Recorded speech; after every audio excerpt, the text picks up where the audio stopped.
Hi, folks. Welcome to another episode of Film Study. This is Ken McCusick, and we're back for part two of the discussion of the offense against the Browns, which is really a discussion of like part zero to the Steelers game in a lot of ways. Joining me again for that is Sam Njoku. Sam, how are you doing? I'm feeling pretty good, Ken. Thanks again for having me on. It's been a pleasure. Let's talk some football. I know I have the pronunciation of your last name correctly with Njoku, like the Browns, Like the tight end, Browns, correct? yep, tight end, yep. All right, very good. Okay.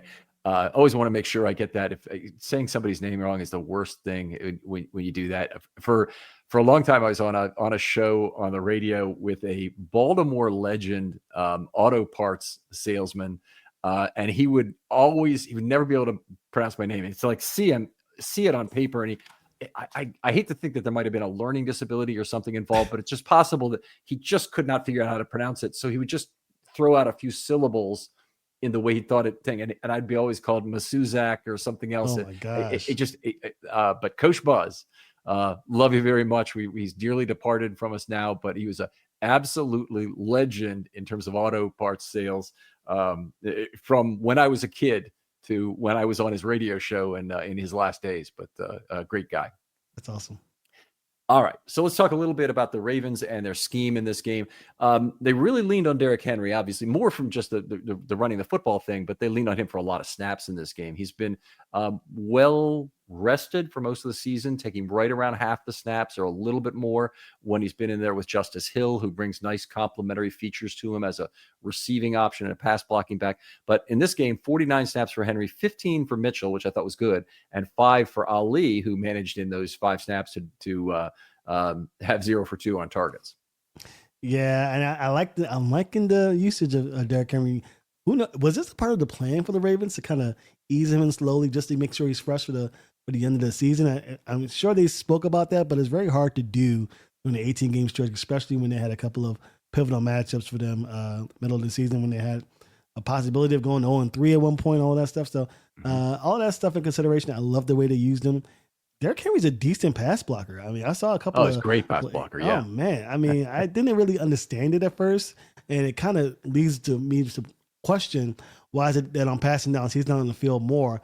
That's obviously being answered now. He's starting to get a little more opportunities in the passing game just to give Lamar an extra offensive lineman, man. He's a whammer out there in pass blocking scheme, so it's definitely good to see. And he's a fairly decent catcher of the football as well. So all of that is great. For the Ravens, it's going to pay dividends. It's going to give defenses more to think about as the postseason progresses. But all in all, I thought it was great usage by him.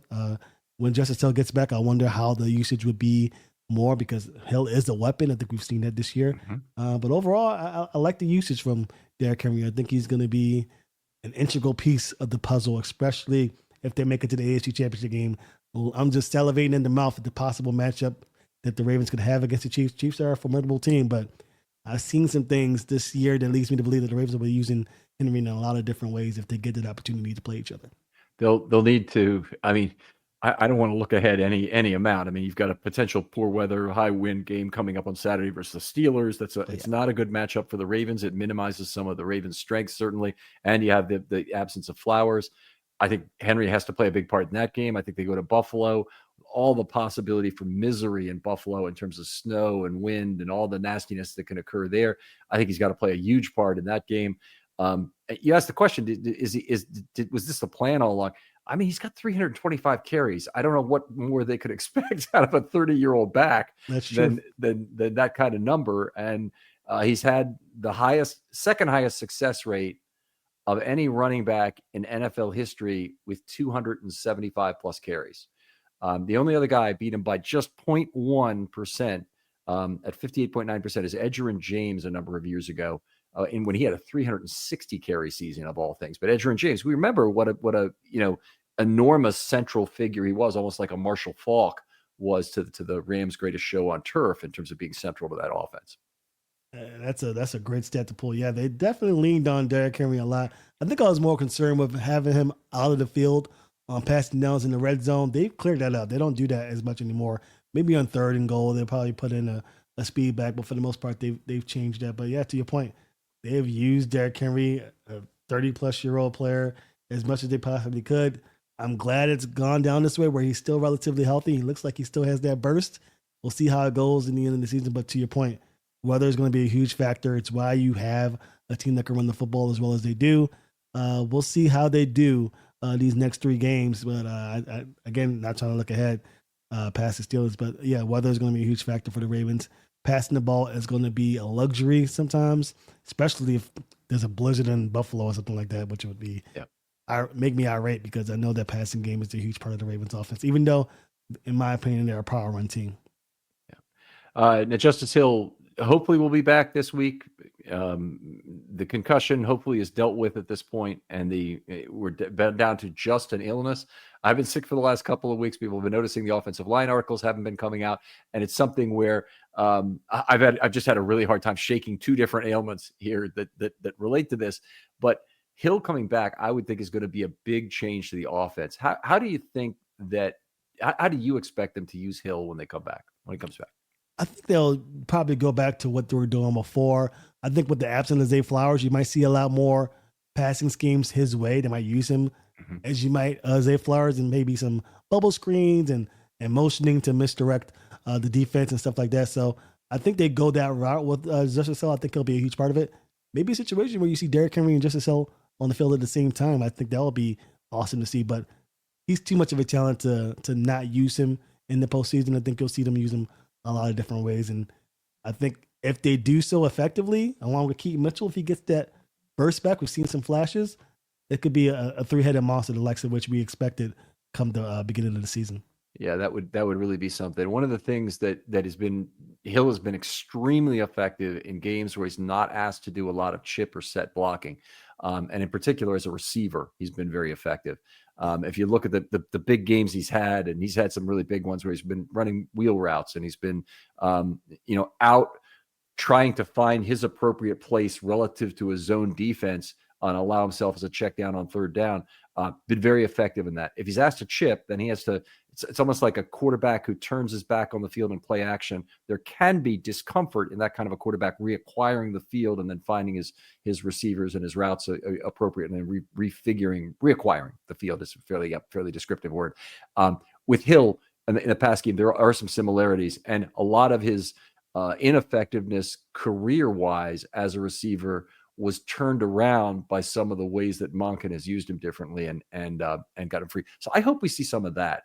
And it's when he's in there, other teams almost are highly incented, frankly, to force him to pass block, because he really is a legitimate weapon there. But we'll see if the Ravens can make use of him, get him into space against the Steelers, and do some good things. I hope they do, because he is a weapon, as you mentioned. Chip blocking may be a necessity, especially in this upcoming game with TJ Watt up there next to Rosengarten. But as you mentioned, he's much more effective as a weapon when he's free in space to make those routes and get open in space, sometimes in the flat, sometimes in the middle of the field. So I'm interested to see how the Ravens implement him. I'm sure he'll play in this game just based on what we've heard from Harbaugh last week. But I think he's an added weapon, an added piece to this puzzle. Now, God, hopefully when we get Zay Flowers back, another weapon adding on to what we've seen this offense do the last couple of weeks, could make this offense even more dangerous. Yeah. All right. So we talked a little bit about in the first episode about the possibility of seeing more 12, more 13, particularly given the loss of Flowers. The Ravens played heavy in this game. Last 2 weeks, in fact, they've kind of returned to Greg Roman-like numbers, not quite, but of the heaviness we saw of the Roman offense. 2.17, 2.16 heavies per play the last two weeks. Again, that's the sum of tight ends, fullbacks, and OL6 divided by total snaps. So 2.16, 2.17, very heavy. That would be right at the very top of the current NFL. The Roman era, actually, they were over 2.3 in Roman's last year, which is just that's the heaviest offense that anybody's played in a relative sense, maybe in NFL history, but certainly in the last 40 or 50 years of play. This week, obviously more out of necessity. So they got Kolar back, which I thought I was very happy about, allowed them to play more inline Kolar instead of sacrificing Likely or Andrews in that position. Yeah, and Likely's gotten better as a blocker, and Mark Andrews has always been decent as a blocker. But yeah, Charlie Kolar is a different animal. He's definitely, I'm not going to say he's an offensive lineman in that regard, but he definitely has that ability, and he's a decent pass catcher. So that there's some scheming that you can do if you're Todd Monken in that regard. But yeah, I definitely enjoy his presence. He definitely gives freedom to Isaiah Likely and Andrews to get going on the passing game in those teams, in those situations where they're playing 13 personnel. So I'm very interested to see how the Ravens do it this time. Again, necessity might require them to do it more. Zay Flowers isn't there, so you want to make sure that you have your best weapons. Having Isaiah Likely on the field more often than not to replace Zay Flowers seems like the way to go. Obviously, there'll be situations where they'll need a wide out, like a Nelson Aguilar or Tylan Wallace, to go out there and be that Zay Flowers, I won't say decoy, but Zay Flowers replacement. But all in all, I think going heavy in this game and having success against it is probably the way to go for the Ravens. Yeah, and I really love the complementariness they get out of Kolar, because Kolar's really always an inline guy. Very rarely stands up in the scheme. So he has two alignments. He'll be in a 3-point stance at the end of a line, or he'll be in a crouching, hands on knees, feet even. That's, by the way, that's a key way to look for the difference between a tight end and a guy who's really looking to run a route. Is the guys who their feet are even, hands on hips, they usually are going to have a blocking responsibility first, unless they're really selling something. They're a door-to-door salesman if they're really going out on a route from that. But they could be. I mean, they still can chip and go, obviously. But if in Likely's case in particular, the real value of him I see as a blocker, and he's had a great year as a blocker in a lot of ways, is when he can get out at a level 2 and forklift a smaller man. That could be even a linebacker. It could be a 220-pound linebacker where Likely will slightly outweigh him. And I really like him blocking DeShon Elliott. I think he's a great opportunity for the Ravens to try and neutralize that. DeShon Elliott, he's quick and he is powerful, but if Likely can get on him, he has the feet to stay upright and move him. He imposes his length and weight well, keeps his feet doing so, and has been very effective in terms of blocking in space on some of those edge runs, those crack tosses from Henry. Yeah, and Isaiah Likely is an amazing blocker in open space. I think he just does a great job in those crack block situations where they're playing those tosses, maybe pulling a guard and a tackle to the left side, which is something that they routinely do to overload one side of the field. When you have Isaiah Likely out there in open space against a corner, against a safety, or one of those tweener linebackers that the Steelers possess, you can definitely get something going, open some holes up. So I think Isaiah Likely's availability and his talents and ability in this offense will be huge, especially in situations where they're trying to pretty much deviate and move the defense along when they're trying to really pressure Lamar Jackson with those off-tackle blitzes. So I think Isaiah Likely could be that guy that plays a huge part in this game. He's probably one of my go-to guys when I think about who can have success in this game. We'll need him to play at his best, especially with the loss of Zay Flowers. Yeah. Flowers, this last game, he only was targeted twice, so this number doesn't mean a lot. But his ADOT was only 1.5, which is telling you they didn't really go down the field of Flowers on a case, because that could be, I don't actually know what it was, but it could be a 7 and a -4, I guess, would be 3 total to give you, divided by 2 would give you 1.5. But he didn't have any long throws down the field in there. He had a drop in a kind of a short pass that looked like it really should have been caught and would have been a first down. Mm-hmm. But other than that, they didn't really use him down the field against the Browns. Bateman and Andrews were used much more as intermediate and deeper targets, including what I thought were just 2 great throws to Andrews, where in each case he didn't present his hands too early. Made a great play on the football both times. One in the end zone, one down the right sideline. Yeah, that right sideline grab was otherworldly. I don't even know how Andrews continued to do that. And Lamar to put it in the breadbasket where only he can get it is just superb talent. I think it just speaks to what Lamar Jackson's able to do as a football player, throwing that football. And I think Andrews will probably be in situations continuously like that where he's asked to do more on the deep end because of the lack of Zay Flowers, opposite of Rashad Bateman. I think that's going to be the way to go. I think I mentioned that in the last episode, where having Andrews opposite of Rashad Bateman will help keep the defense honest and not overload one side with zone coverage or just bodies in general, and give Lamar Jackson a chance to move the football down the field. All right. I think we talked enough about the missed tackle, so let me get my offensive line notes here together. I think we'll move on and talk about that a little bit. All right.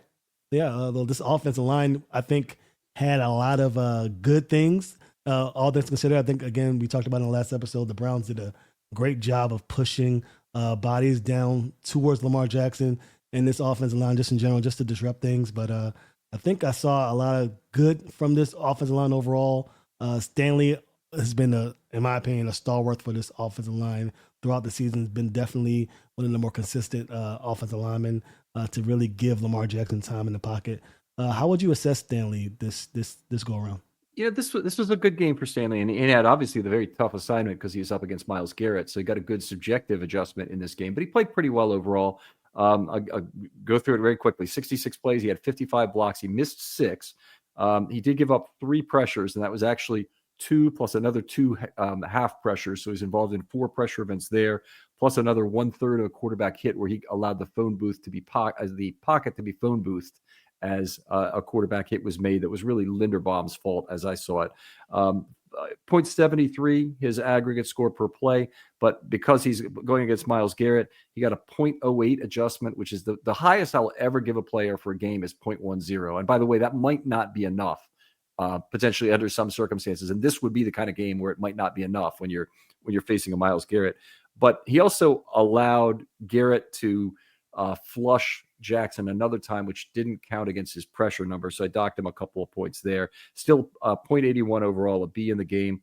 We're still seeing good level 2 blocking from Stanley, 4 L2s in this game. He ran his track properly on his only pull, didn't make a block, but he gets a P1N, I call it, where he's the trailing player in a 2-man pull. And he runs his track properly, but there just wasn't anybody to block, so that was fine. One nice highlight, combination block. A very solid game from Stanley. Anytime you basically keep the score sheet from getting filled and don't have any penalties and generally keep Myles Garrett off your quarterback, you've had a good game. And that's something I think Stanley can definitely be proud of. And this was certainly an above average game for the whole season for him. He's had a little bit of an up and down season. And the good thing about it is he really hasn't had a bunch of super down games where he's fallen off the table. So there hasn't been an O'Neal Cousins kind of performance or a James Hurst at his worst kind of thing. But he's had some up and down, and that is normal, by the way. It's normal to have performances at all sorts of levels. And it was kind of easier to see in the old PFF grading system where they would show you a total green and total red amount for a game. Like this guy had -2 for this game. It didn't mean he'd been terrible or anything. It just meant he had more negative plays than positive plays. And I think the way to look at Stanley's season is he's had more positive games than negative games. And it's been generally good. He didn't make the Pro Bowl. I honestly don't believe he deserved it this year. And it's kind of sad for him because he had a few $1 million on the line on the thing. But it's probably where he is. I'm a little bit less bullish on who he is, but I will say this: Stanley and the bull pressure that he allows while generally maintaining his mirror with the edge rusher works extremely well with Lamar. Lamar's very comfortable working with a left tackle who can do that thing for him. And even if he gets bumped, or even if the cone gets impeded in a way that forces Lamar to move a little bit to throw, Lamar can do that. Joe Flacco, Kirk Cousins, those kind of quarterbacks, they're even though they have great arm strength and great arm talent, they're generally speaking, they're very bothered by that. Yeah, and that's one of the great things about Lamar, I think, in my opinion, that just having that ability to, weather that storm, if you will, in case offensive lineman were to get beat by a guy. And I think Stanley has had a great season compared to last season. He was dealing with an injury. A lot of fans were down on him. So I'm very impressed with the way that he's handled it. Very interested to see what the Ravens do with him in the offseason. I think what is your thought of where that would go? I honestly, if depending, and I always link these type of situations to postseason success. If the Ravens, let's say, make my dreams come true and go to the Super Bowl and win a championship, I think they're more likely to let him go and maybe move Rosengarten to the left tackle. I know Rosengarten hasn't been exceptional, but I think the plan has always been, in my opinion, to move him to the left tackle position. There's also a chance that the Ravens don't see that he's that guy, draft a guy or get a guy off the street. But I think Stanley's numbers wise, compared to what he may be doing on the field, may elude the Ravens to possibly move on from him. But I'm also sentimental. I think if the Ravens are a game shy or 2 games shy, they bring him back again for one last ride if he's willing to make the necessary financial adjustments for the Ravens to make that feasible. But I think it's a conversation that Ravens will need to have moving forward regardless, because I don't know if he's priced his way out of Baltimore, but he's definitely made the conversation a lot tougher if you're a front office guy. And we saw this like coming a mile away. We saw that coming that this will probably be his last year in Baltimore, because either he'll price himself out by playing well enough, or the Ravens won't want him because he has another injury plagued situation. Thankfully, it hasn't been column B. Yep. And it's a lot like the coaching situation with losing a Mike Macdonald or losing potentially a Todd Monken this offseason. You have to kind of aspire to that. The best situation you can have is Ronnie Stanley leaves as a free agent, and the Ravens, can make good on that. So it's hopefully, anyway, if Ronnie does go somewhere, it's because the market is so attractive for him. I don't see him making a big financial compensatory allowance for the Ravens, a hometown discount. Let's put it that way. I think that, the Ravens could incent him in some ways, because Ronnie's been here his whole career. He could go into the Ring of Honor if he signs his next contract with the Ravens. A 1-year contract might do it, particularly if the Ravens have any kind of postseason success to go with that. But a 3-year contract would definitely do it. And if you're looking like how much could he compromise financially, I think like you're looking at about 5% less. I think if he's going to sign 3 years for 60 somewhere else, he'll sign 3 years for 57 for the Ravens, maybe.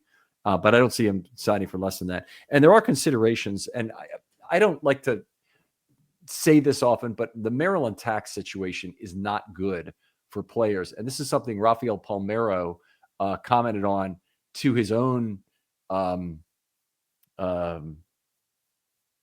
detriment at the time when he was originally originally signed by the Orioles. He says, "Well, look, I had offers from the Rangers where there's Texas and there's no stadium tax, and Maryland, and you got to look at it from my perspective that it's one place it's 27.5 million, the other is 30 million." I'm thinking, no, people don't have to look at it from your perspective because they can't understand it. Don't bring it up in the press, that you do that. But Maryland, there's a lot of reasons why people go to die in Florida. Let's just put it that way. Oh yeah, it's not just the heat. So.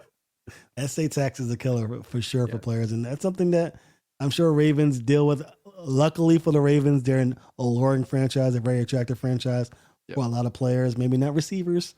Some receivers out there may not enjoy it, but for the most part, players want to play for Baltimore, and they're willing to deal with the financial ramifications of playing in Maryland. But to your point, it's definitely a hit into your wallet to play in Maryland because of the state tax. I myself have to deal with it myself, maybe not to the degree of these millionaires out there. Sure. But definitely the possibility of playing or working for somewhere in Maryland as opposed to Texas or Nevada or Florida, definitely. Tennessee. Definitely. Yeah.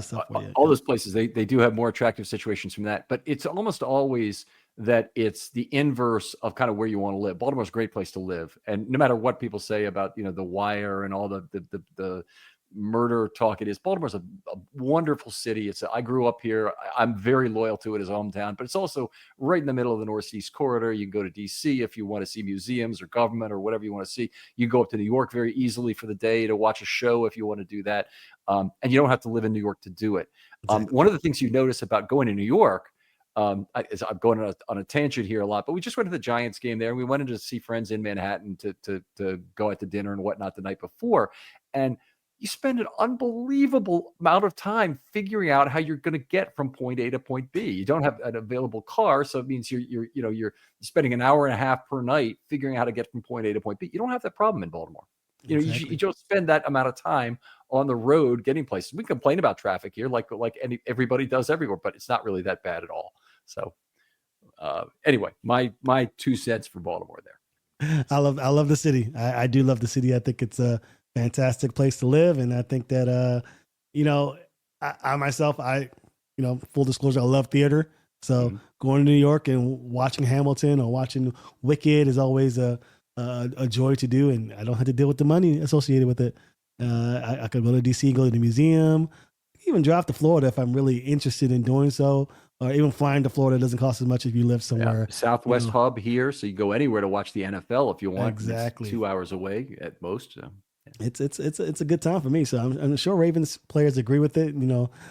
Lamar's a Florida guy through and through, of course, but living in Maryland is not that bad for him because he can make that travel to Florida and what have you. Of course, he's a multimillionaire, so he doesn't care about the money associated with it. But just the time to travel from point A to point B is, in my opinion, very something to consider if you're a player.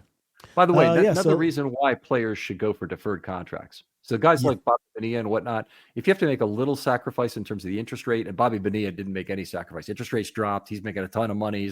The value he got out of that is so much greater. But it's a brilliant tax play as well because he can live in Florida or wherever in the years where he gets that income, and mhm. then it's a lot lower tax. So any football player, any baseball player should be looking for that sort of contract if it's available. I think that's something the Orioles probably ought to be levering more is a willingness to put money aside and pay it as deferred comp down the road. I think that could be very attractive, and they could be a leader in that regard, particularly with competing with New York, which is an even higher tax state than Maryland.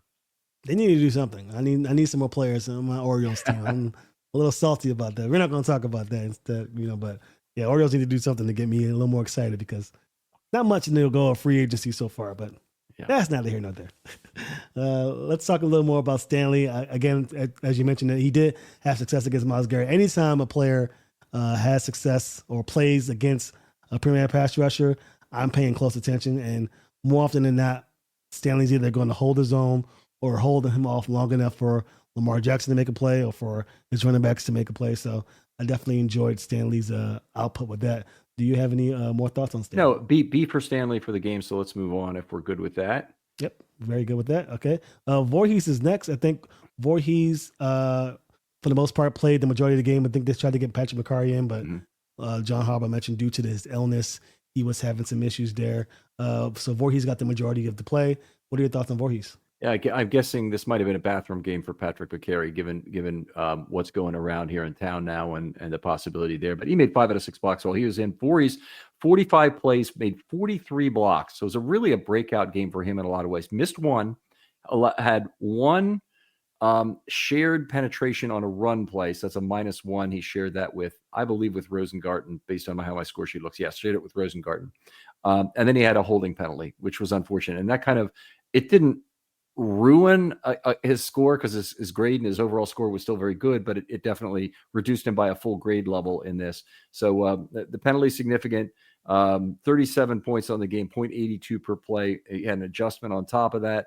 Unlike some of the other players along the offensive line, he didn't allow Lamar to be flushed and have any kind of a reduction in his adjustment for that. So 4 level 2 blocks, 2 pancakes, 3 out of 3 on pulls, 2 highlights. Basically all of those numbers were very good for the position, particularly for the number of snaps. And his grade a B overall. And I think probably if you look at this, this is the best game of Andrew Voorhees' career. And I'll have to go back and make sure. I don't think there's no way he had a game that I've forgotten about earlier this year, and he didn't play last year. But I just want to take a quick look at what he did the first several games of the season. But he was not nearly as effective. So he did have a B in game 1 that it was kind of an uneven game, but it was a little bit less than this, then a C- in week 2, then a D in week 3, and they didn't really return till now where he got a B. So it's a very, very nice turnaround for him, and I think a good omen for future play. Yeah, and I'm very impressed with Voorhees. I'm not going to lie. When he substituted Macari, I got a little nervous. Macari, I haven't really been too high on. Not very bullish on Macari this year, but to see him get substituted, Voorhees to come in, I was kind of concerned. Well, Macari's there and he's not to my liking. Is Voorhees going to be any better? But he surprised me in this contest, especially with the defense that was really trying to get things going down the middle of the offense, in my opinion. So he held his own pretty well, in my opinion. I liked what I saw.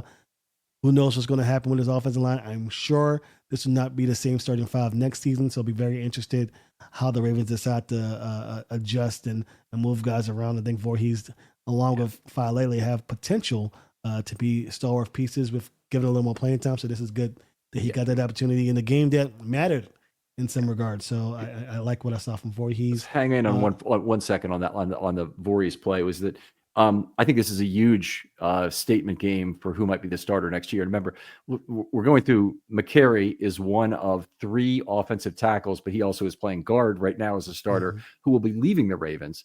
And the Ravens are going to have to really figure out who they're going to bring back and whatnot. They might not be able to afford McCary. He might have priced himself out. I think he's actually played better than what a lot of people are giving him credit for. We'll get to that maybe. Well, we'll get to that in another game he plays more, because there's not a lot to say this week. But he's really had the majority of his deductions this year have been on penalties. Tremendous majority, and otherwise he's played very well. I think there's a correctability to that, which I think is potentially positive. I also think there's a lot of reasons why you want a very large man playing next to Linderbaum on both sides. That's highly complementary. So I think that Ben Cleveland could have been a good alternative there as well. But in terms of Voorhees, this game, in terms of what it means for next year and a potential solution for the Ravens, I don't think you can overstate the importance of it. I like where your head's at with that. And the knock on Voorhees and Faalele at the beginning of the year has always been about playing time, snaps, get these guys acclimated to the role. I think a lot of Ravens fans are impatient, and I get it, because they have aspirations. But yeah, this is the time. These moments are why you do it. I think the Ravens decided to do it with Faalele and keep him there, and there are positives to the reason why they do that. Positives to his game, his ceiling, I think, is exponentially higher than anyone else on the roster as far as offensive line is concerned. But yeah, having Voorhees come in and play this well, I think pays huge dividends for them in the offseason and where their heads are in formulating an offensive line to compete in 2025. So I agree with you completely. His performance was fantastic. Do you have any other thoughts on Voorhees? No, that's good. Awesome. That's good. Let's get to Linderbaum. In my opinion, he wasn't the best in this game. A lot of the attacks, in my opinion, from the Browns defense were centered around him. A lot of errors, a lot of tackles, in my opinion, for Derrick Henry in the backfield. The opportunities that presented itself for the defense, I think, were due to Linderbaum's struggles. But that's just my opinion. I haven't really had a chance to delve into it. What are your thoughts? So he missed 11 blocks in this game, and that has not been a huge problem, not to this degree for him at any point this year. I associate that with more of his rookie year. The problem was mostly as a pass blocker in this game. He allowed 2 pressures and 2/3 of a quarterback hit. There are going to be people who will say otherwise on that quarterback hit, by the way, that it should have gone to Faalele. I completely disagree. I think that it was a matter where Linderbaum had been bowled back as part of a pick play, and he didn't present an opportunity for Faalele to take over that block in any reasonable way, and ended up being that was the constriction to the pocket that created the quarterback hit. And it's been a step back year for Linderbaum in terms of a pass blocker. Now, to go over his career again, terrible pass blocker as a rookie, really a bad pass blocking year. Because of the way PFF weights pass and run blocking, a lot of people were more or less deluded into the notion that he had a great rookie year. He had a good rookie year because starting at a C or C minus level, or C or C plus level, maybe in his case, is a great place to start in your rookie year. Come into the league and start. It's very rare that players do that. And when it is, it's oftentimes a first round talent. And he, there was tremendous upside from that, but he hadn't gotten there yet. He's getting overwhelmed by big men. Dexter Lawrence gave him all kinds of trouble in 22. So did a number of other big men, Cam Hayward and others. But anyway, in the next year, the huge story of the Ravens offensive line was Linderbaum's giant leap forward as a pass blocker. And he had gone so far that I was actually projecting that he would have to have a consolidation year where he would play at a slightly lower pass blocking year because the increase in value had been just too great. And that's actually been what's happened. Linderbaum has not had a great pass blocking year again, has taken a step back from where he was a year ago. He still made the Pro Bowl. Probably did not quite deserve it this year. I think he's one of the guys who has been a little bit overcast in this Ravens team in general in terms of their Pro Bowlers, but he's among the top 6 to 8 centers in the entire NFL. So I'm still happy with him, in that regard, but probably did not quite deserve to make the Pro Bowl. This game was a tough pass blocking game for him. 0.70 per play was his score. Even with an adjustment, that leaves him in the D range. He's still maintaining all the mobility, got out there for 6 level 2 blocks, 1 pancake, 1 out of 1 on pulls. But the thing that you're noticing more and more, and this was true of a number of the missed blocks, is they're really losses at the line of scrimmage where somebody is beating him left or right.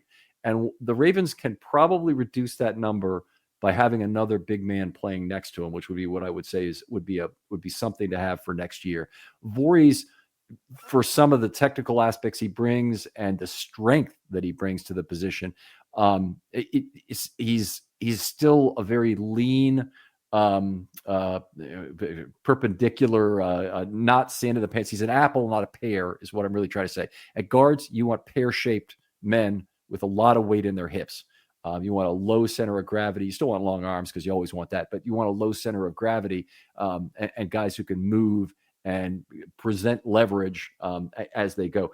They don't really have that with Voorhees. As strong as he is, that's not his game in that. And I think that's a kind of a it's something they would like to have, is a much larger man next to Linderbaum.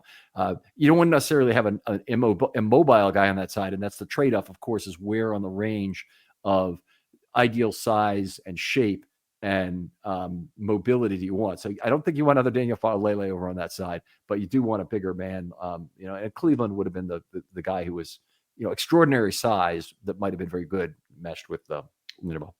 I wonder why they're not playing Ben Cleveland more. I think they gave him a little more snaps here, but yeah, I'm very surprised they're not plugging him in. It's something going on in practice. I won't bore you guys with the details about what's going on or try and even wonder. Let's talk about him right now, if we can, for just a second, because he played 16 snaps in this game, made 13 blocks. He only had one miss, but he had 2 half pressures allowed. In looking at this game, it wasn't a particularly impressive performance from Cleveland. You look at it and you see Voorhees really decidedly outplaying Cleveland in this particular game. Now, the question for most of the year has been McCary or Cleveland, and they've gone with McCary. McCary hasn't been bad this year. Again, I think he's probably played. This wasn't the game where you looked at Cleveland and said, boy, he should have been in there the whole year. This is a game where you say, look, this wasn't a great game from Cleveland, honestly.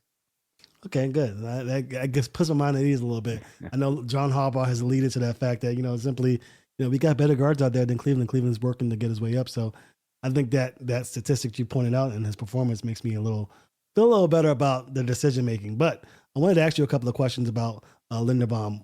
It's a 2-part question. The first question is, how much do you think his size will impact him against bigger opponents as the years progress? We know he's still young and he's still learning, but one of the knocks on him coming out of college was his size, and it seems like though when he's facing bigger defenders, he has struggled. Do you see that continuing? Do you see him learning to deal with that? And the second part of that question is, do you think that a bigger guy on either side would help him? Do you think having a McCary opposite him or an inexperienced Faalele to his right has hurt him in the last 18 games, as you would say? Because again, 2023, 24, he looked really good this year with 2 inexperienced guards. Well, McCary not so inexperienced, more of a swing guy. He's taking a step back. So, okay, first of all, if I'm trying to say like how much he's been hurt by the 2 guys next to him relative to last year when he had Zeitler and Simpson playing next to him. So Simpson wasn't ideal either. Simpson had a lot of penalties and was not a perfect technician, but he had good size, and he was a guy that could do some of the things that were effective. And Linderbaum had his best year next to those 2 players. But I would say that Faalele has cost him a fair amount relative to Zeitler, but that's not really a fair standard because Zeitler was so good and the Ravens chose not to pay him. It's not fair to put all that on Faalele. It's just it is what it is, right, that he's lost some due to who Faalele is. But Faalele does present the size that I think works very well with Linderbaum, generally speaking. They just need to get a little better at combination blocking and doing the things they do. And maybe more importantly, they need to get better with the stunt handoffs. And we saw in this game, the issue with not having matched depth. Matched depth is, by the way, that's the depth. That's exactly what the defense is trying to do to you, is try to get unmatched depth from the 2 defensive linemen by going whole hog across the guard's face, usually into the in this case, it would be the right shoulder of the center to drive him back at an angle. And by creating that unmatched depth, it means that the looper it is a very difficult time picking up that player. It makes it very difficult for Faalele to do it, and in particular, if the looper is going around in the direction where Faalele has to pick up the block, and then Linderbaum has to slide over and pick up a second block, makes it very difficult. So that it's not an ideal situation to begin. But I would say this year it's even been a bigger problem in the left A gap, with McCary being undersized and other teams deciding that's the place where they want to figure out how to attack the Ravens by stunt or by other games, other twists and games they're playing there. So it's been a step back past year for Linderbaum, no matter how you do it. Can he improve against big players? I think he did in 23. I think circumstances were good for him to do so. And I think the Ravens could get there again. If they get good dominating guards, then you're going to see that Linderbaum's mobility, Linderbaum's ability on combination blocks, working with guards who know exactly what they're doing is going to improve. But again, you got to economize somewhere on the team. Guard is often a position where teams will try and do that. And the Ravens certainly have. They probably will not completely economize in terms of draft capital this next year. They'll probably have other options because it's out of necessity. But it's a tough thing, and they're coming up on a decision on whether or not they pay Linderbaum. That's happening faster than they expect because he really has to be extended this year by making a second Pro Bowl. He got elevated to the highest possible level of offensive line 50-year contract, which will not be affordable to the Ravens.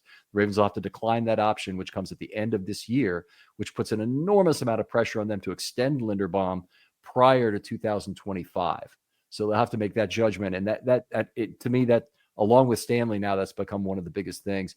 And it may even preclude the Ravens from making other really important signings they need. I mean, Travis Jones, Isaiah Likely, figuring out their future. Even Kyle Hamilton a year early.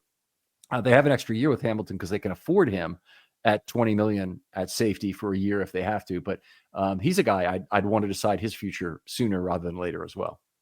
Man, you made excellent points. All of this is tying together. It's one of the main reasons why you can't go out and get a $25-30 million wide receiver. Yeah. Ravens fans, this is the reason, because the core of your team is in jeopardy of being dismantled, and you got to make those decisions. So, yeah, I think it's going to be an interesting decision for the Ravens to make. I don't know if they extend them. I mean, you probably have to at this point, especially with the Pro Bowls. But as you mentioned, there's a lot of other needs that the Ravens have. I need the Ravens to keep Travis Jones. I know that we're talking on offense here, but I just love Travis Jones and what he means. Right there with you. Right there with you, my friend. You just have to keep him. So it's going to be interesting to see what they do. But any more thoughts on Linderbaum? No, we're good. Awesome. Let's talk about Faalele. Polarizing figure, but a lot of Ravens fans, I won't call them casuals, but when you think about bad offensive line play, first thing that you think about is Faalele. But I think he's played decent football this year after having a slow start. He does have some struggles, but again, with his size and inexperience, that's going to be a part of it. I think he played decent in this game. I don't think that he was a reason for a lot of faults. I think there were one or two plays that I saw where he just looked out of touch. But again, with that size playing guard, man, that's a tough ask. So I'm glad to see the progression throughout the year that he's made. And I was very vocal about the need for them to make that switch at guard, but they stuck with him. Pro Bowl alternative, Daniel Faalele. You got to put some respect on his name now because he did accomplish that task. So good on him. What are your thoughts about him in this game? By the way, I was told by a member of the Ravens they will not disclose. They're not willing to disclose what alternate Daniel Faalele was. And remember, Tyler Huntley was, I think, the sixth alternate when he made the Pro Bowl a few years ago. I go through his grades at midseason because he was in a real funk. But between the Tampa Bay game in Week 7, he had a great game against Washington, by the way. Put it all together, great pass blocking game, had an A against Washington. But after that, F against Tampa Bay, D against Cleveland, C against Denver, D against Cincinnati, D against Pittsburgh, C- against the LA Chargers, D against Philadelphia, and D against the New York Giants. In the last 3 weeks, he has played some great football all of a sudden. So against Pittsburgh, had a B in that game, then an A against Houston, and then a B- in this game against Cleveland. And you're going to look out on PFF, and you're going to see a lower score than that would indicate from Faalele. But I think that's primarily due to one quarterback hit they gave to him. And I think he really didn't have anything to do with that. I thought that was, we talked about, I think, on Linderbaum, is that Linderbaum had really given up the depth consideration. Faalele didn't have a chance to react to that. So I thought that was pretty much all on Linderbaum. If you go at Faalele here, missed 6 blocks, 1 penetration he gave up, 1.5 pressures. It wasn't perfect, but scored 0.79 per play with an adjustment that gets him up to 0.83, which is at the minimum a B- for the B level. And his other mobility stuff was solid. 4 level 2 blocks, 3 pancakes. By the way, that's been a big thing missing from his game, is a willingness to finish. And when you're a guy like that, just do that an extra 2 times a game. And it's easy to say that. It's actually hard to get pancake blocks in the NFL. But when the guy gives you a chance to pancake him. Go ahead and finish him. I mean, he's, oftentimes he'll try and get inside of you, and you've got him blocked out of the play. So you could just kind of wall him out of the play and do that, go ahead and take him to the ground and finish him. You're not going to go up and make a productive block once Henry's even with you already in terms of doing that. Go ahead and put your 375 pounds on top of him and let him feel it, and then see how he wants to try and make that move on you the next time. But that's the thing I'm most bothered about, is his hand usage has not been what it should be from a big man like that, and his willingness to finish just doesn't have the nasty streak that you hope that will occur. I think, it's been very clear, was very clear in camp, how much Jody loved him, because Jody would yell at him like crazy, take him out and yell at him. I mean, he obviously sees something there that he really wanted to build, and he loved his work ethic and things like that. And then, it's sad that Jody hasn't seen, lived to see these last 3 games and how well he's played, because I think he had a vision for it that I think has looked pretty darn good. And, Faalele's been a very solid lineman these last 3 games. And the unfortunate thing about this is, if you hope that this happens, you hope this happens earlier in his career, and not he's a year 3 development, will go into year 4 as a likely starting candidate. He'll likely be the de facto starter entering camp. He'll certainly be the incumbent at the very least, even if they draft guards. But he probably has that job to start next year. And then you're going to lose him to free agency. So it's a bummer. He is one of the guys, by the way, who the Ravens could consider this month, like right now, extending him. Oh no, wait a minute. Cannot do that until the end of the season. I'm wrong. But as soon as the season's over, he'll be 3 years of seniority, and they'll be able to sign him to an extension if they can find a relative team-friendly price. He'd be one of the good ones. Ardarius Washington is another one that's really then you consider doing that too. In addition to Travis Jones, and right there you see all the dollars that the Ravens could spend in various positive ways. Yeah, it's so frustrating, especially with all this talent that the Ravens have. And we talked about it last year, how Ravens are losing a lot of key, cheap players that are making impacts. Yeah. Starting to see it again. I mean, gosh, it happens every year. It's a good thing if you're a front office guy. It means that you're drafting undrafted free agents well. You're signing undrafted free agents well. You're drafting players well in the later rounds, and they're making impacts for you. But it's so frustrating as a fan to see these guys up and leaving. You mentioned it, Faalele. There's a good chance he's out of here. And I think after the Eagles game, and I was at the Eagles game for that game, and I saw him get trounced, and literally the entire offensive line, they struggled in that contest. And it's not hard to see why with that front four. But since then, as you mentioned, he has had performance after performance after performance. Great game against the Steelers, who have an opportunity on Saturday to duplicate that performance. It's good to see. It's good to see him coming to his own. And you mentioned the nastiness and not having that nasty streak with him. I think a lot of it is because he's thinking. He's in the thought process and trying not to make a mistake on the field, and he's learning. I think if he gets comfortable, he'll start to see him use his size more. But you see it all the time with young guys who don't have that second nature to make those plays. He's really thinking on his feet as the play develops to not make that mistake. You mentioned stunts being a concern for him. I've seen it on film week after week after week, previously in the early goings of the season where he struggled with stunts and teams took advantage of it. But he seems to have cleaned that up a little bit, or is learning to clean it up. But yeah, I think Faalele has the ceiling is, again, sky high. That size, if he can get his movement down, it'll be a huge plus. But again, as you mentioned, he's going to be gone soon, most likely, because his performance is going to improve and he's going to get that playing time next season. So it's a bummer, but it also is a testament to how well he's played and how much confidence John Harbaugh and company have in him moving forward. Well coached offensive line team always creates these problems for us, but it is what it is, and it's a good thing. It's a good thing. Hopefully they'll find a way in the offseason to bring in some more talent. I'm sure they'll be drafting interior offensive linemen in the draft, and maybe even a tackle or two, depending on what they do with Stanley.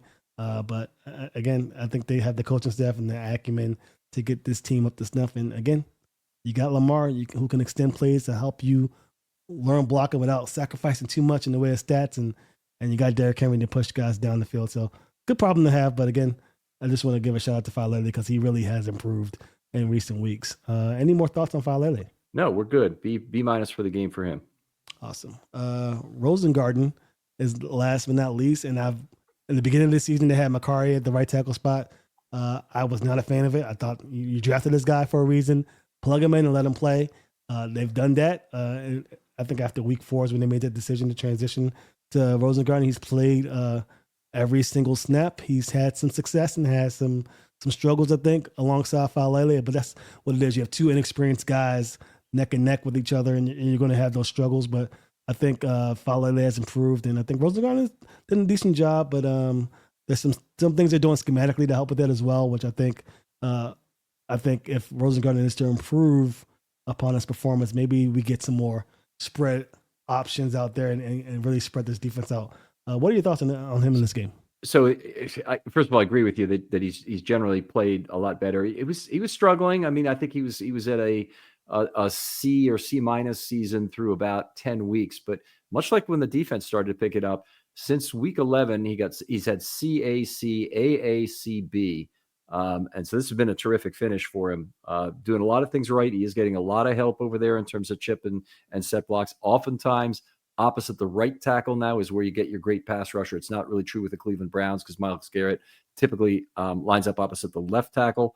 But in a lot of cases now, you have a premier pass rusher over on that other side, like TJ Watt or Will Anderson and some of the others the Ravens have faced. And they've given him a lot of help in those games, but he's also held up very well to the prospect. And this game didn't have any pass blocking errors. He had 6. I'm sorry, that's not true. I'm looking at the wrong column. He had 6 missed blocks, half a penetration, 1.5 pressures, and 1 false start, which is if you're going to have a penalty, make it be a false start, a pre-snap, no choice for the defense kind of foul. 52 points, 0.79 per play. After adjustment, he did allow Lamar ran him out of 2 additional pressures in this game. So I won't say it was a perfect game by any sense, and he got a reduced adjustment for that, but still fits in the bottom of the B range, which is nice. And he's on a good run. I'm not 100% convinced he's a guy you move to left tackle in 2025, but I think that is one of the big questions for the Ravens in terms of how they deal with Stanley or try and fill his shoes on a temporary basis with a veteran. Yeah, I'm going to be very interested to see what they do with that because they don't have a lot of options in that regard. Do they try and keep Stanley? If they leave him, then the obvious choice would be to move him to left tackle. How effective is that decision when he, is still learning the game at the right tackle spot? That remains to be seen. Do you have a cheaper alternative you bring in to replace Stanley, or do you draft your replacement outright? So a lot of decisions for the Ravens to make in that regard. I do like Rosengarten. I think he's got the athleticism. He has the body for it. I think he's a fast learner. He's getting what he needs to get done. He's playing TJ Watt next week. TJ Watt lines up almost exclusively on that side. They don't do a good job of moving him around, and that's probably by design on their end.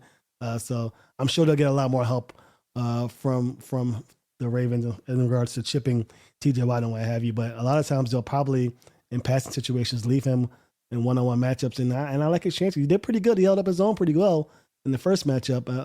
Interesting to see with that ankle being healed, not as detrimental to TJ Watt's performance, pushing off the line, how they decide to handle TJ Watt in this upcoming contest. But all in all, I think Rosengarten had a good season. I think he played well in this one, as you mentioned, and they're going to need him moving forward in this postseason because if they have any shot at I hate moving ahead too much, but with the Chiefs did a good job of blitzing throughout the off tackles a lot and keeping Lamar Jackson in the pocket. Regardless of what the Ravens try to do, they'll need some help in the offensive tackles to prevent that from being the basis for their defense upcoming. But I like Rosengarten. I think he's going to be good, and I'm glad to decide to keep him in the game after week 4 because we've seen the growth. Any thoughts on Rosengarten? No, we're good on that. And why don't we move on and talk a little bit about some of the individual skill position players? We have some good mailbag questions, so I want to get to those. I think we've actually hit on particular for the Browns game on most of these guys, but maybe we each pick one guy we'd like to talk about in terms of an individual skill position. Who would you like to talk about? I want to talk about Rashad Bateman. Oh, I did too. I know. Well, we can both talk about him, but let me get first crack because I think that this is his opportunity to shine. I think even going back to last season, a lot of the Ravens schemes were pushed towards Odell Beckham. I know you have strong feelings about Odell Beckham, but it took away so many opportunities from Rashad Bateman, and I knew going into the season not having OBJ would help accentuate his growth tremendously, and we're starting to see that in this contest. Well, in this season, and I think that Zay Flowers' absence will only further my resolve in thinking that the attack will be focused on Rashad Bateman, and he has the skill set to do it. I think the Steelers would be wise to double team this guy. If they don't, could be a big day for Rashad Bateman because he does have the skills to get the job done. I'm very interested to see how he does because he played well in the Browns game after Zay Flowers left. He had a couple of huge games, including that red zone touchdown grab. So I'm very interested to see what Bateman does. I think this season, postseason, will rest on his shoulders way more than a lot of fans think. Oh, yeah. I completely agree, by the way. Bateman's Flowers season, is the first Pro Bowl season by a Ravens wide receiver ever, blah, blah, blah, blah, blah. And yeah. I don't want to in any way dismiss what Flowers done. Absolutely critical, central part of the Ravens offense. And his ability to be an intermediate and deep threat has really helped Lamar tremendously in terms of his mid-range passing game and what he's done. Bateman has not had as many targets, but he's had rate statistics this year, which are the absolute top of Ravens history for a wide receiver. 10.5 yards per target exactly is the best in Ravens history for any wide receiver. And the only receiver of any type who's done better in 50 or more passes is Mark Andrews in his rookie year had 11.0 yards per target. So Bateman had by Ravens standard, a truly historic year in terms of his production per snap. Adding to that, the fact that he had a touchdown every 8 receptions this year. Sorry, not every 8 receptions, every 8 targets this year, which is the best ever by a Ravens wide receiver. And the only guys there have been 3 guys who've ever been as high. Andrews this year, by the way, who's been even higher, 11 and 61. He's like 15.9% or something. Mark Ingram in 2019 was 5 out of 29. So he's at 17.2%. And then the other one is Isaiah Likely last year was the same exact rate at 12.5%. So no other wide receiver has ever gotten there. And just the way the Ravens have used wide receivers of the year, Torrey Smith, Qadry Ishmael, none of those guys, had a touchdown every 8 targets, and most of them not even remotely close to that.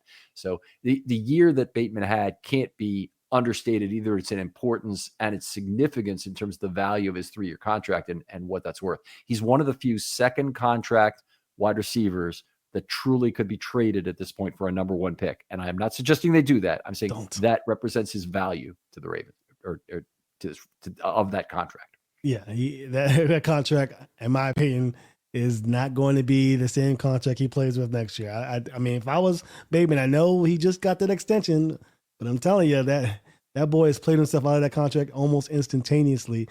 And I think this postseason will be a huge determining factor, in my opinion, about where it goes, because Bateman doesn't skip a beat, and I don't expect he does with the loss of Zay Flowers, at least for the foreseeable future. I think we have to have a conversation about who the true number 1 wide receiver is in this offense. I know, schematically speaking, the targets are going to Zay Flowers and for good reason, but man, Bateman just such a good job of getting open. He definitely plays well in open space. I love that play, and I don't know if you remember it during the Browns game where he catches the ball in traffic, and then he's maneuvering, trying to get extra yardage with his feet. I mean, he's gaining separation and he has the agility to get extra yards after the catch. It's just a very phenomenal receiver that we're seeing before us. And I know he was very polarizing figure the first few years here in Baltimore, but man, is he coming to his own. Very impressive. I'm going to push back on one thing.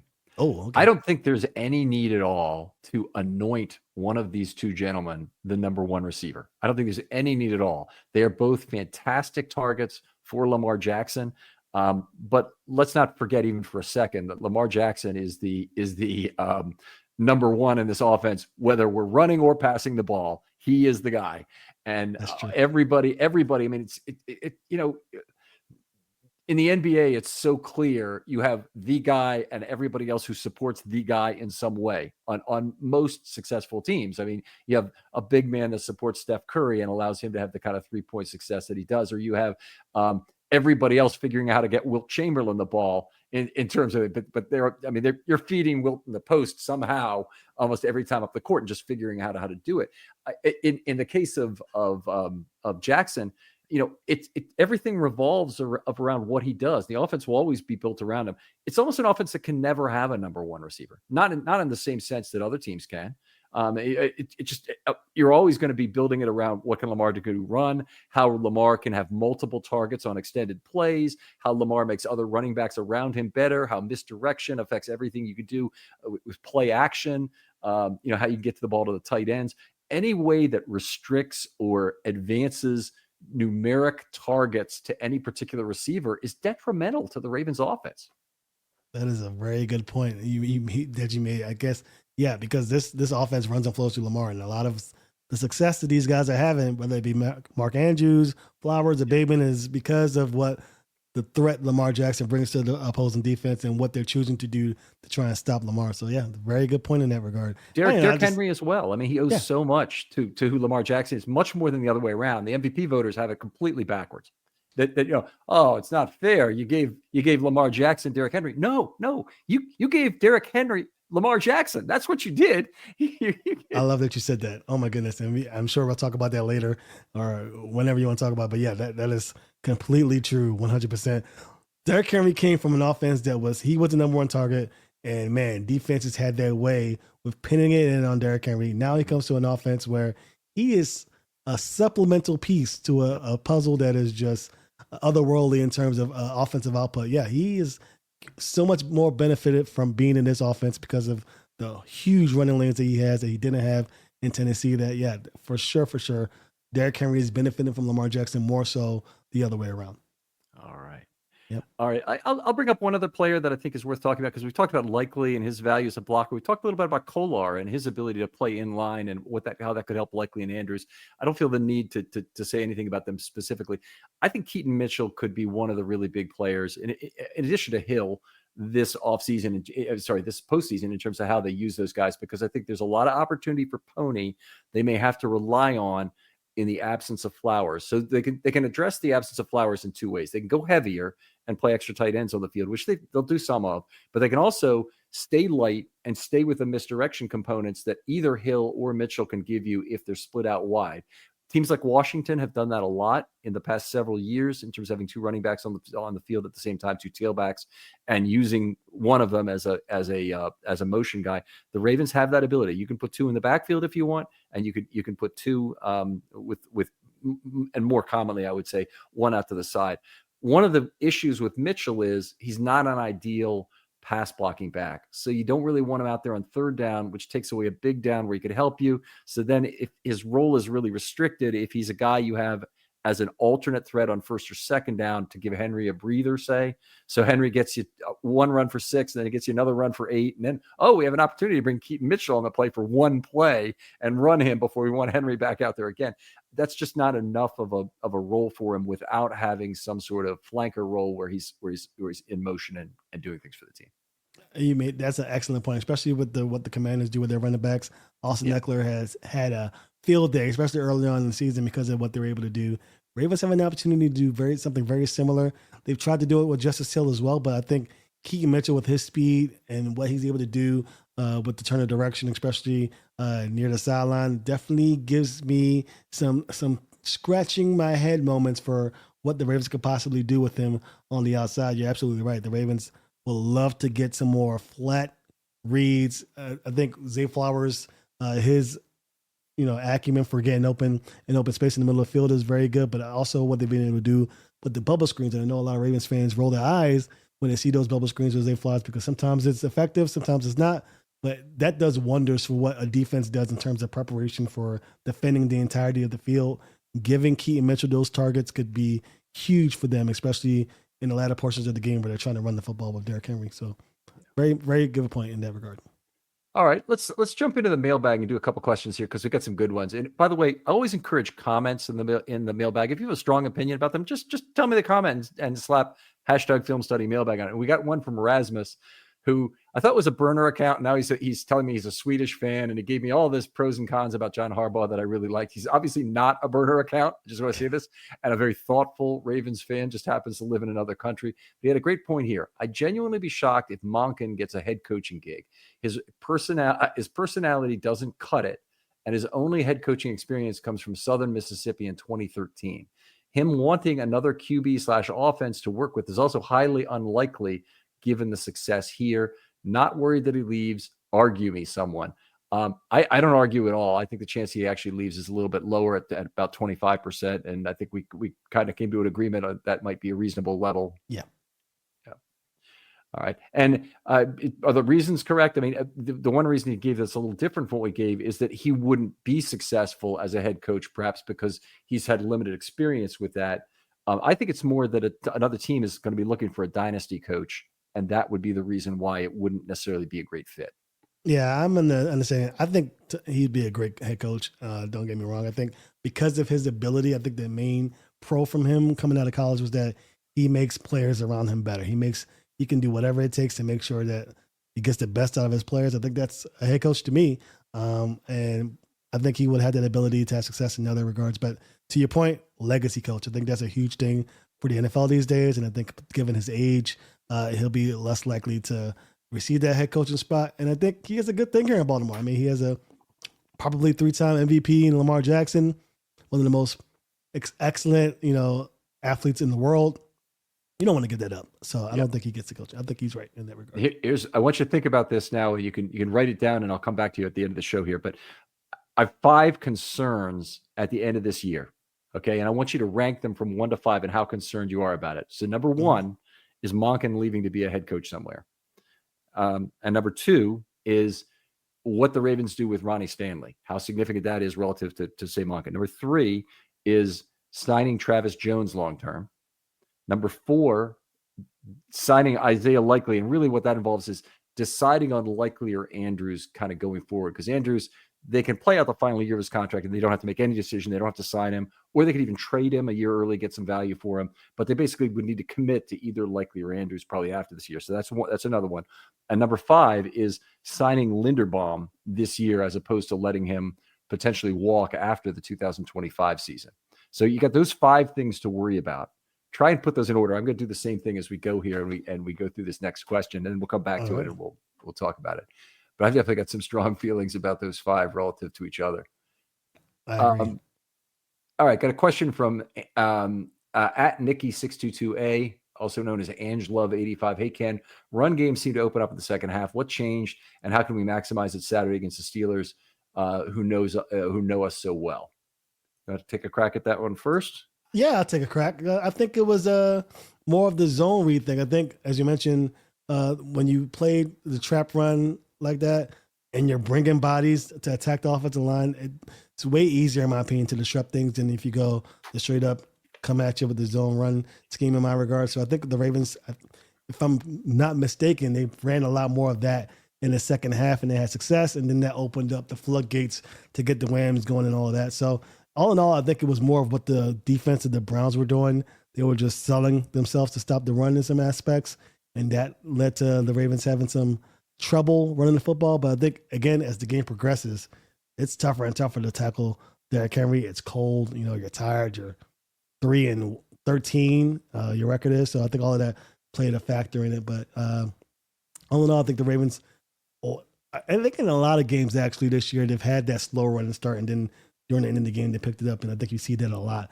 And I think the Ravens are just good at making adjustments. Tom Monken's good at making those adjustments, and he did what he had to do. So I'm not too surprised by the outcome of that with the run game, but you love for them to start off hot in the run game like they did against the Pittsburgh Steelers during their second Texans. meeting. And the Texans, exactly. So you'd love to have that fast start, but you're not going to get that all the time, and the Browns did a good job of getting it started on their end. Okay, I'll add one thing to you while you're working on your list here, is that I think the missed tackles were largely a function of the Browns packing it up for the season, and particularly after that Michael Hall injury. I just think that weighed very heavily on the rest of the Browns.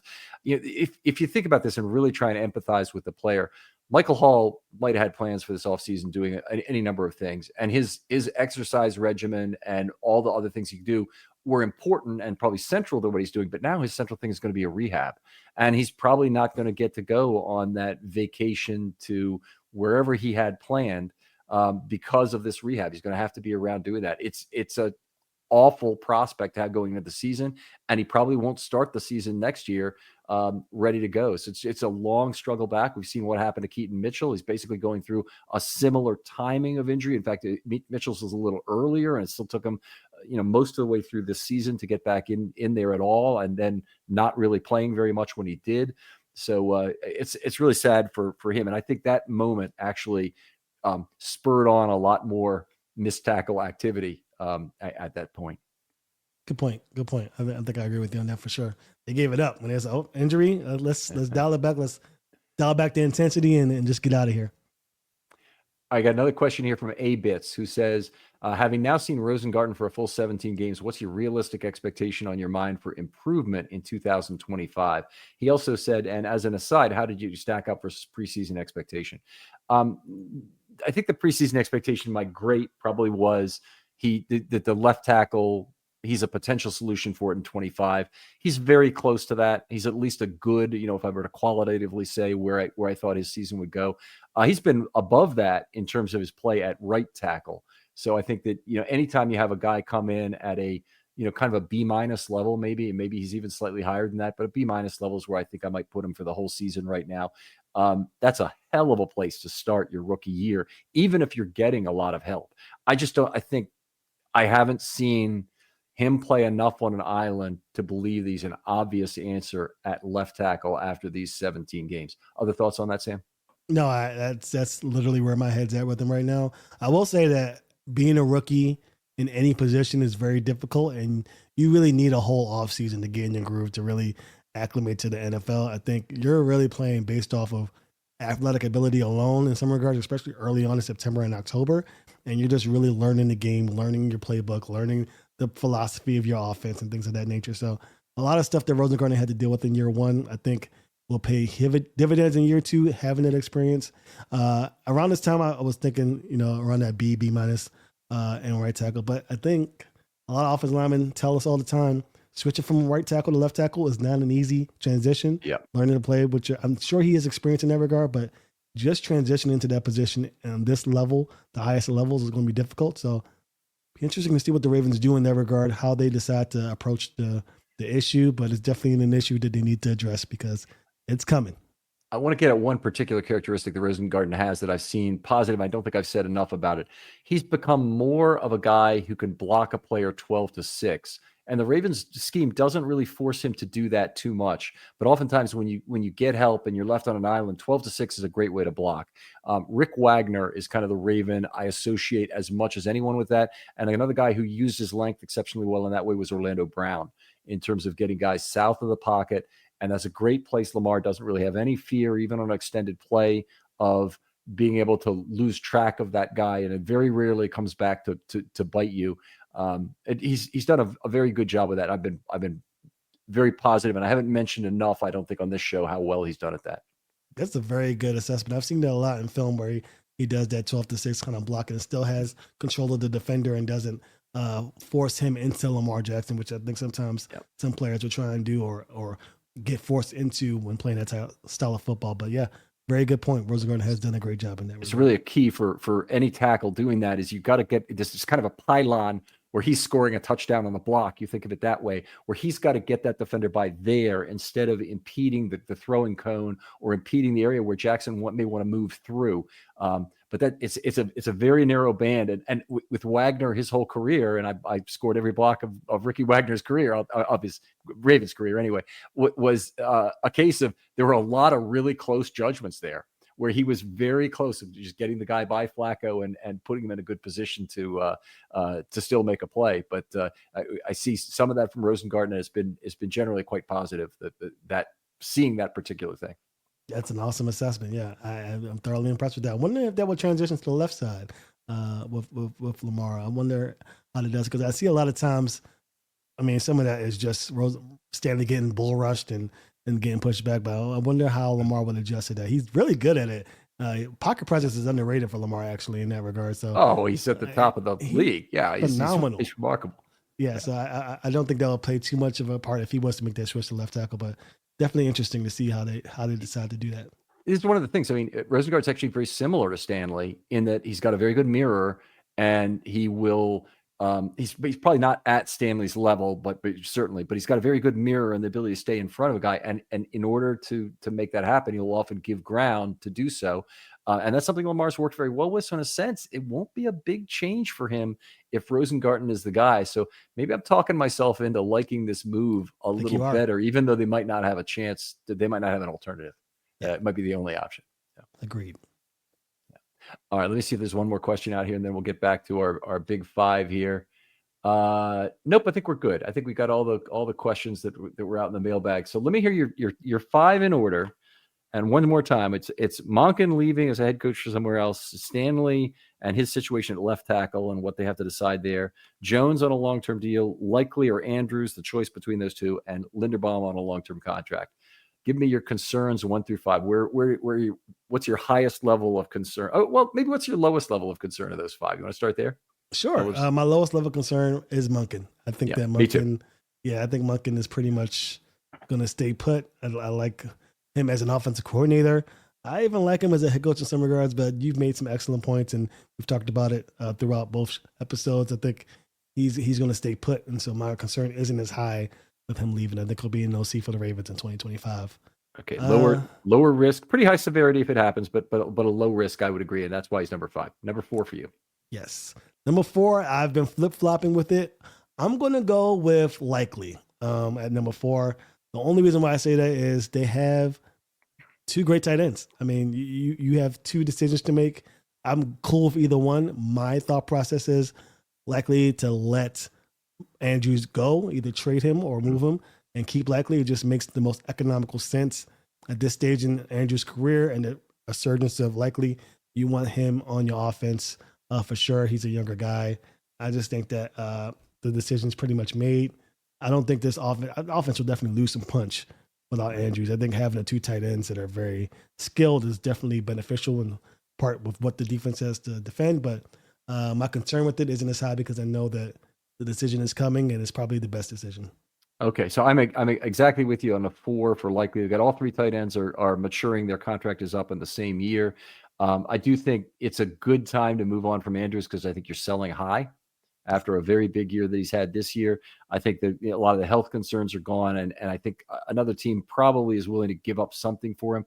Now, fans need to be realistic about what that is because effectively they'd be cutting Andrews to try and make space in the cap to sign some of these other guys that we're talking about on this exact same list, including, say, a Travis Jones or Ronnie Stanley or something like that to an extension here. But if they do trade him, maybe they could even get a 3 for him. I would have said a 4 at midseason would be about what you'd expect. Andrews at $12 million, I think, is what his salary is next year. Is still a bargain for a tight end, and somebody else could sign him for long-term after that if they really believed in his future. But I think the Ravens now could maybe get a 3 for him. He's not the kind of player you get a 1 or a 2 for, so just get that out of your mind right away. Yeah.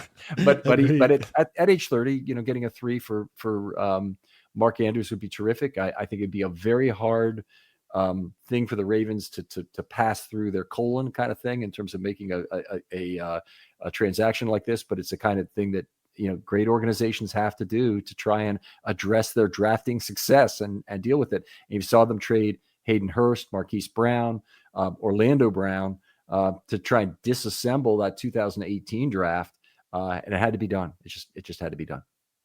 I agree. It's just something they got to do, and it's a product of their success. It's just one of those things. I'm sure there's another team that's going to enjoy having Andrews, but the Ravens have a surplus of talent there and not a lot of cap space.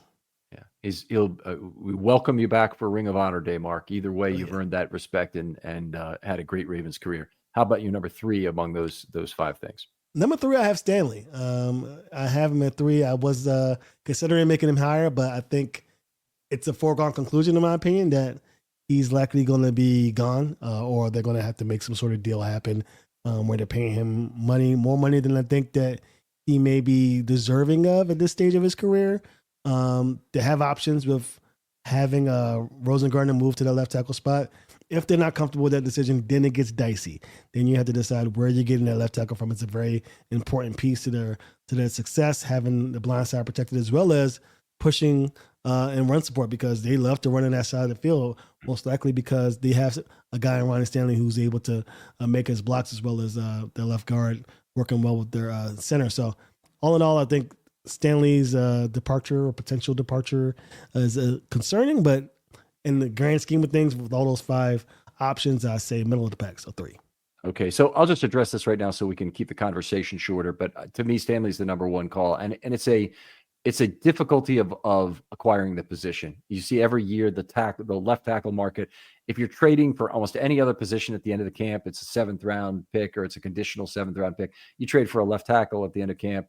it's a fifth for a sixth. It's a, you're even, and those are guys on the margin of the roster. You're not even necessarily trading for good players. Acquiring a quality left tackle, very difficult to do in the draft, in particular where the Ravens will be. Even if they decided they wanted to use their number one pick on the spot, it'd be extremely difficult to get the guy they want. So they're going to have to spend some money somehow. They got 3 out of 4 tackles leaving. I think Stanley is the number one on their list, but that would be my reasoning for it. So let's move on to your number 2. My number 2 is Linderbaum. I think Linderbaum's definitely a guy who you have to make a decision about. I think he has the Pro Bowl, so he's earned some money in that regard as far as extension goes and all of that stuff. So you got to make a decision on him quick. I think they wind up extending him and keeping him sooner rather than later. Would not be surprised if that happened this year. But all in all, I think that he's a very important piece of the puzzle. He's had a down year. He's regressed a little bit, but I think if you surround him with some talent on the guard side, I know they've made some decisions with the guards this year to kind of train as you go, if you will. So we'll see what the experience does next year, or if they bring in some talent to help Linderbaum out. But either way, I think you got to bring him back. You spent the first round pick on him. He's performed well enough to get those Pro Bowls. Find a way to keep him.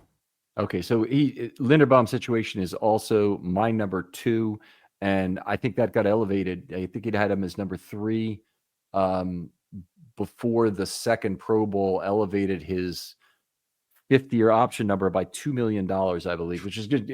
They can't even use that as a placeholder. They can't pay him that, so they can't put themselves in a position in the negotiation where they pick up that option and then that becomes part of his negotiating leverage. They have to say no on that, which means they really have to negotiate right away.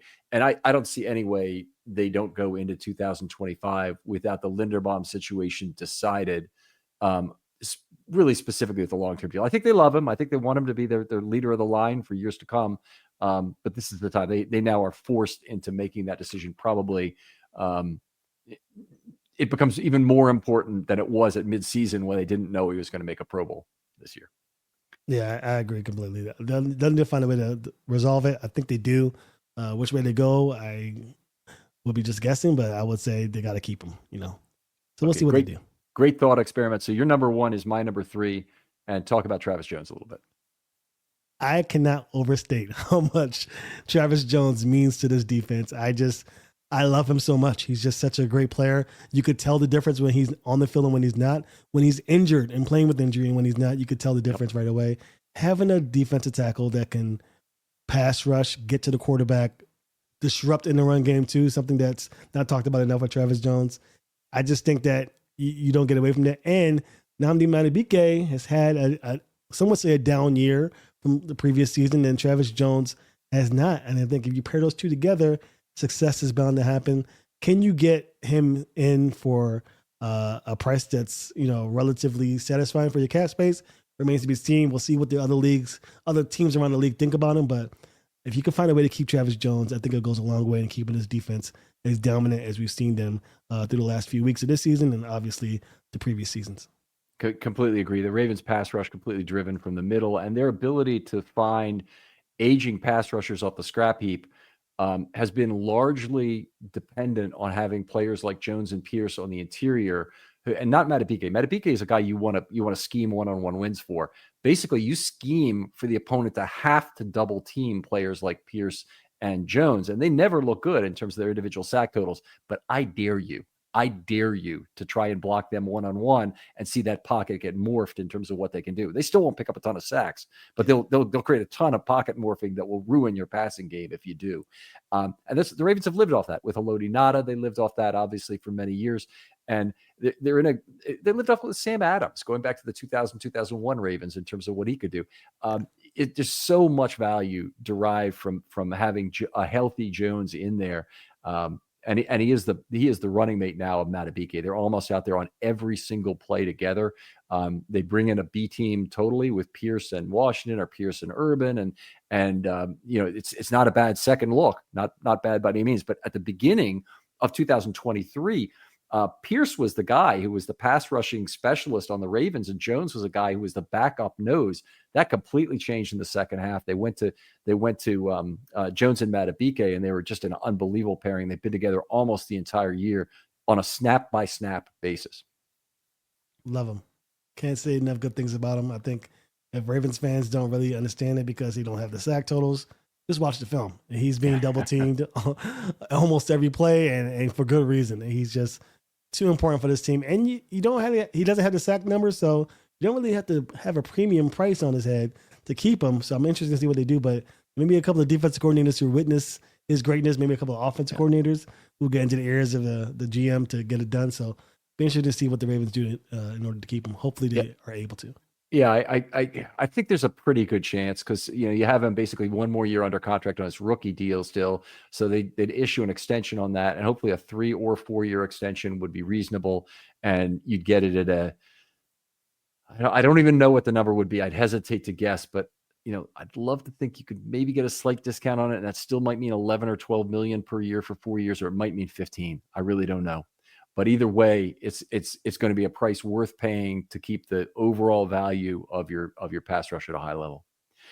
Really appreciate you. The discussion in general I've loved, and this is why we're run way over tonight, Sam, but that's okay. It's okay for me. Hope I'm not holding you from family obligations here, but this kind of a thought experiment is the bread and butter of this show and something we love to do. And I really appreciate you doing that with me here for just a minute. But tell folks where they can find your work online and where your podcast and your Twitter handle. Yeah, so you can find my podcast on YouTube mostly at Ravens Talk Podcast. Find me on Apple Podcasts, also on Spotify. We post every week, but we posting a lot more as the playoffs progress. Hopefully the Ravens going all the way, and we'll talk about it and have our thoughts on it each step of the way. You can also find me on Twitter X at Ravens Talk Podcast. I usually converse with fans on there about matchups and just overall game day stuff. So always fun to talk to fans about it on Twitter X. You can also find me on Instagram where we post media at Ravens Talk Podcast as well. All right. Other folks out there, thanks for listening. As always, if you're listening at the end of this podcast, I know you're some of the best fans of all time. If you want to do 2 things to help the show, the first thing I'd say is show the show to another person. Show an older person maybe how to play it directly off the website. Somebody who doesn't download podcasts, that's a perfectly fine. Like and subscribe on YouTube if you can.